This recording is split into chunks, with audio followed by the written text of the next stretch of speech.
നമസ്കാരം. Media 60 news ടൈമിലേക്ക് സ്വാഗതം. Kerala state legal service authority നടപ്പിലാക്കുന്ന മൊബൈൽ അദാലത്തിന് കോതമംഗലത്ത് തുടക്കമായി. ഈ മാസം 30-ാം തീയതി വരെ കോതമംഗലം താലൂക്കിലെ വിവിധ ഇടങ്ങളിൽ പരാതി പരിഹാര വാഹനം എത്തിച്ചേരും. ജുഡീഷ്യൽ 1-ാം ക്ലാസ് മജിസ്ട്രേറ്റ് ഹരിദാസൻ വാഹനം ഫ്ളാഗ് ഓഫ് ചെയ്തു. നിയമസഹായം വീട്ടുപടിക്കൽ എന്ന ലക്ഷ്യത്തോടെയാണ് Kerala state legal service authority mobile adalat നടത്തുന്നത്. കോതമംഗലം താലൂക്ക് ലീഗൽ സർവീസസ് കമ്മിറ്റിയുടെ നേതൃത്വത്തിൽ പരാതി പരിഹാര വാഹനം പര്യടനം ആരംഭിച്ചു. Kothamangalam taluk legal services committee ചെയർമാനും ജുഡീഷ്യൽ ഫസ്റ്റ് ക്ലാസ് മജിസ്ട്രേറ്റുമായ EN ഹരിദാസൻ പര്യടന വാഹനം ഫ്ളാഗ് ഓഫ് ചെയ്തു. മൊബൈൽ അദാലത്ത് വ്യവഹാരികളുടെ വീട്ടുപടിക്കലേക്ക് നമ്മളുടെ അദാലത്ത് എത്തിച്ചേർന്ന് കൂടുതൽ കാര്യക്ഷമമായിട്ട് കൂടുതൽ കേസുകൾ തീർക്കുക എന്നുള്ള ഉദ്ദേശത്തോടു കൂടിയാണ് നമ്മൾ മൊബൈൽ അദാലത്ത് സംഘടിപ്പിച്ചിട്ടുള്ളത്.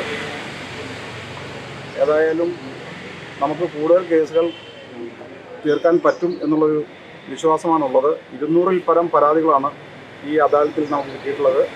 ഇന്ന് നമ്മൾ കോതമംഗലം മുനിസിപ്പാലിറ്റിയിലും നാളെ കുട്ടമ്പുഴ ഭാഗത്തും മറ്റന്നാൾ നെല്ലിക്കുഴി ഭാഗത്തുമായിട്ട് പരാതികൾ പരിഹരിക്കും.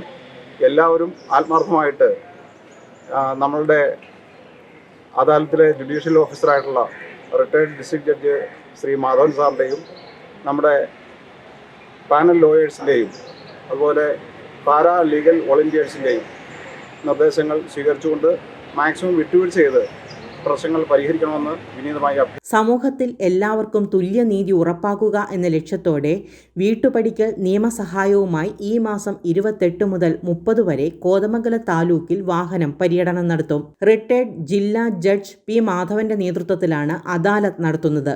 Bar association president advocate Sujesh J. Mathew, secretary advocate George Joseph, advocate CK George, Kothamangalam taluk legal services committee secretary Sini Madhavan തുടങ്ങിയവരും താലൂക്ക് ലീഗൽ സർവീസസ് കമ്മിറ്റി സ്റ്റാഫുകളും പാരാ ലീഗൽ വോളണ്ടിയേഴ്സും പരിപാടിയിൽ പങ്കെടുത്തു.